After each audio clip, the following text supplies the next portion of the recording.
The political world, including a stunned and flailing Fox News, is still reeling from yesterday's shocking testimony before the January 6th committee, in which former Trump White House official Cassidy Hutchinson testified under oath that, among other things, President Trump wanted his supporters to be allowed into his rally armed so they could then march to the Capitol with their weapons, where he planned to meet them and join the mob in its effort to overturn the election. For more on this, it's time for a closer look. It's been a day and a half, and honestly, I'm still struggling with words to fully capture the gravity and insanity of what we all heard yesterday. In the first draft of this script, the intro for a closer look was just a word you can't say on TV. Wally, show him the card.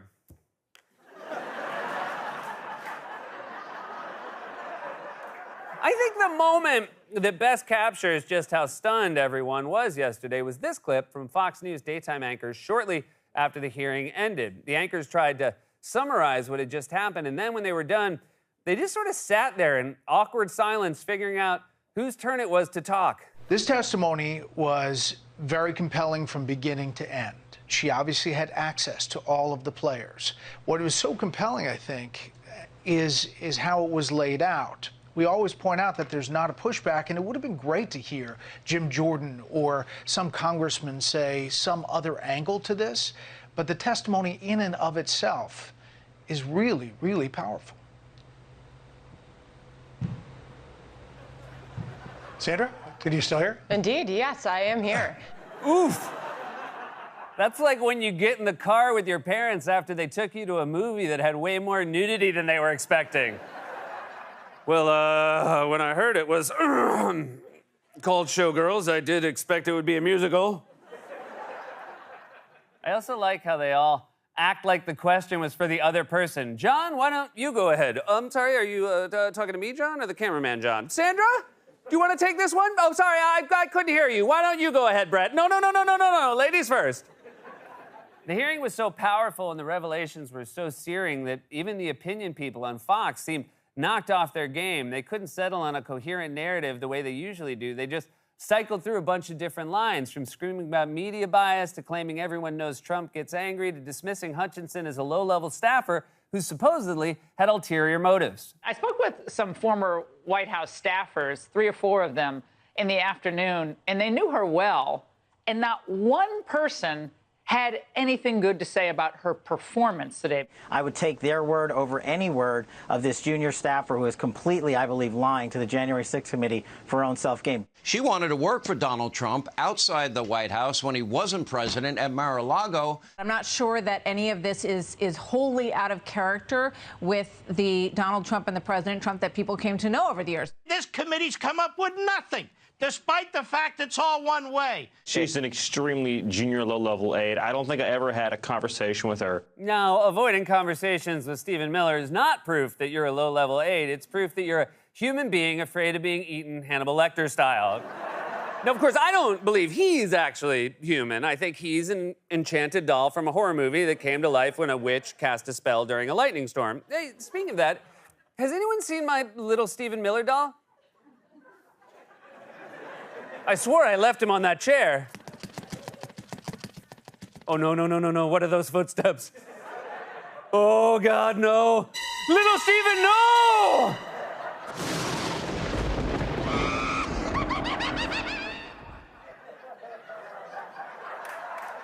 I mean, can you even imagine trying to have a normal conversation with Stephen Miller? I've had nightmares where I bump into him in the hallway and have to make small talk with him. Hey, Steve, how about those Yankees? They seem weak, vulnerable, almost deliciously so. Cool. Cool, Steve. I will catch you later. Fox also tried to discredit Hutchinson by claiming she was just testifying to get a TV gig. It was like she was auditioning for a seat at The View or the real staffers of Pennsylvania Avenue or something. It just seemed like an audition tape. You voted for a literal reality show host for president. Did you just memory hold the fact that before he was president, Trump spent most of his time in a fake boardroom yelling at Gene Simmons and Lisa Rinna over their flailing hot dog business? It was his last job before president. The Fox News spin was so unconvincing because the hearing itself was so damning. In many ways, the broad themes were the same as previous hearings. They all knew, Trump on down, exactly what was happening. They all knew it was illegal. They all knew it could end in violence, and they did it anyway. It was not a whim or impulse. It was an orchestrated scheme to overturn the election. And then when that failed, incite a violent insurrection to coerce Mike Pence and Congress into crowning Trump as an unelected autocrat. For example, Trump's direction to the mob to march down to the Capitol during his speech was not some spur-of-the-moment thing. It was planned well in advance. As Rudy Giuliani explained to Hutchinson in a conversation at the White House on January 2nd, 4 days before the riot, where Rudy told her that Chief of Staff Mark Meadows was involved in the plan as well. As Mr. Giuliani and I were walking to his vehicles that evening, he looked at me and said something to the effect of, "Cass, are you excited for the 6th? It's going to be a great day." I remember looking at him and saying, "Rudy, could you explain what's happening on the 6th? He had responded something to the effect of, "We're going to the Capitol. It's going to be great. The president's going to be there. He's going to look powerful. He's going to be with the members. He's going to be with the senators. Talk to the chief about it. Talk to the chief about it. He knows about it." I like that Rudy talked about a planned insurrection to overthrow democracy with the same naive enthusiasm of a 6-year-old who's going to the zoo. "Did you hear? Mom's taking us to the reptile exhibit on Thursday. She says there's an animal there who looks just like me."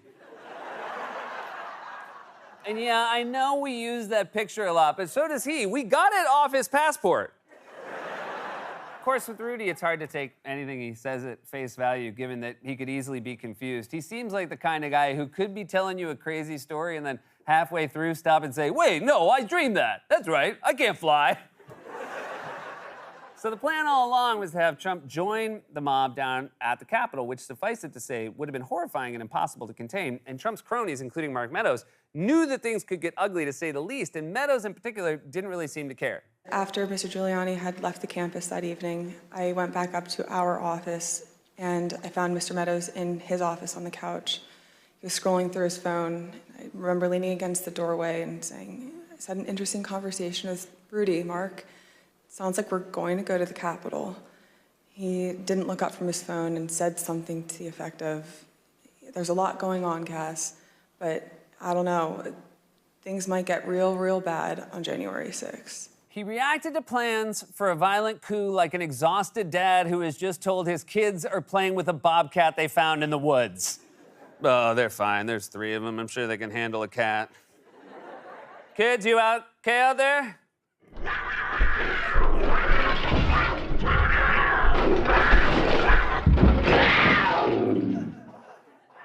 Sounds like they're having fun. So on the one hand, as an unprecedented constitutional crisis is unfolding, there were people like Hutchinson who were at least paying attention and asking questions. And then on the other hand, there were guys like Mark Meadows who were just totally zonked and pretending nothing was happening. Dude was just scrolling on his phone, ignoring pleas for help like a lifeguard at a swimming pool who's got 1 guest left in Wordle. "Stop your splashing! I'm 1 letter away." "Oh, sweet! Oh, no."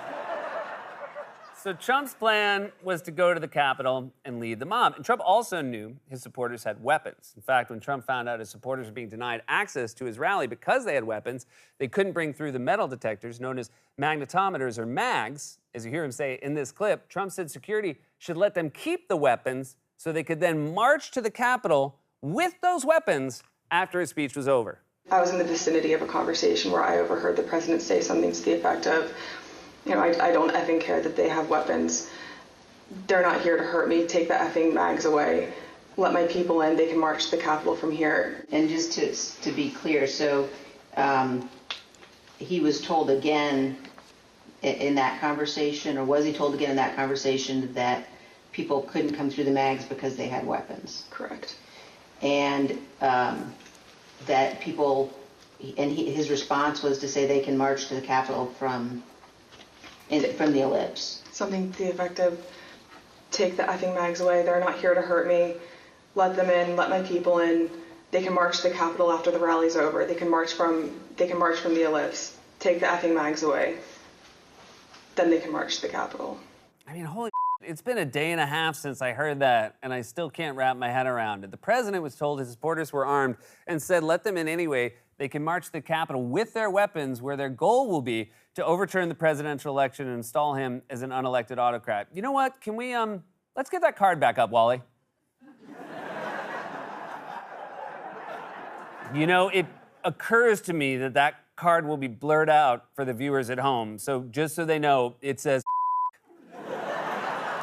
I really don't know what to do with all the information we learned yesterday other than to just sit with it, which brings us to a new segment called Seth Just Has to Sit With It for a Sec.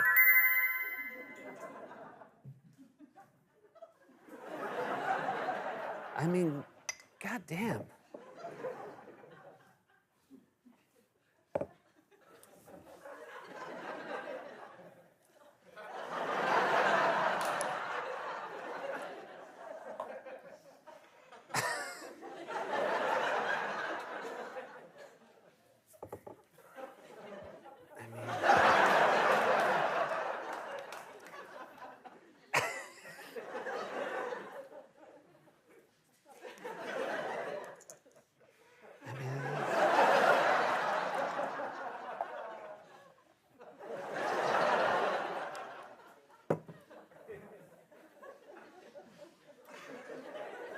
This has been Seth Just Has to Sit With It for a Sec.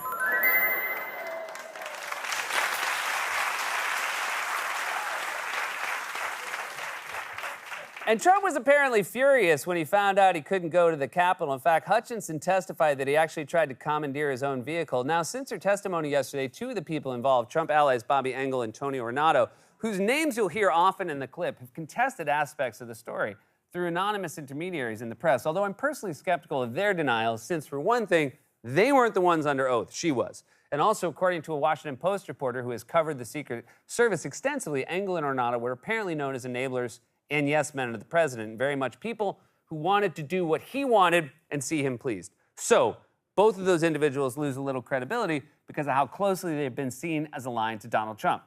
Obviously, we'll need more information, but the core of the story, that Trump wanted to go to the Capitol and lead the mob and was irate when he couldn't, is uncontested. Here's how Hutchinson related under oath yesterday.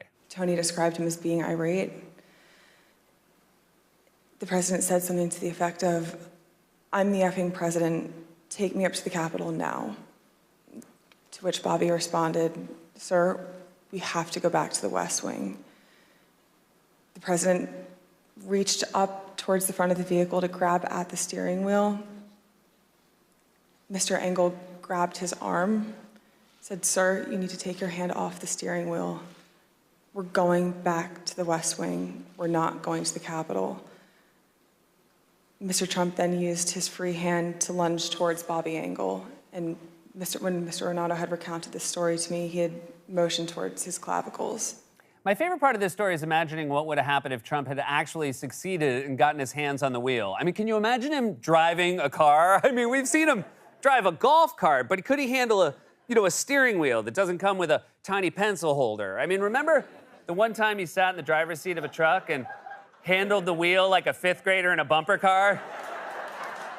Let's say he really did get his hands on the wheel and drove the car. What would that look like? All right, hands at 10 and 2, adjust your mirrors, check your blind spots, turn signal on, and we crashed into a tree. Guys, you gotta tell the cops a cat ran out and I swerved to save the cat. I can't get another ticket or they're gonna take my license away. And Mel already told me she won't drive me anywhere. You gotta get my back, guys.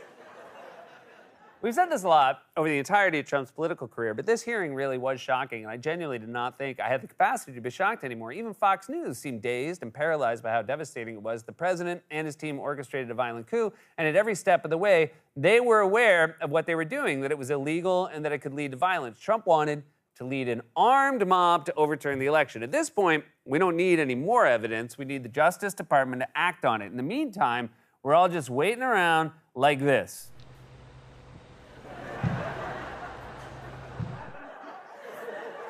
This has been a closer look. God's Love We Deliver cooks and brings over 2 million meals a year to men, women, and children living with HIV/AIDS, cancer, and other serious illnesses, and they need your help now more than ever. If you're watching this online, you can hit the donate button. Stay safe, get vaccinated. We love you.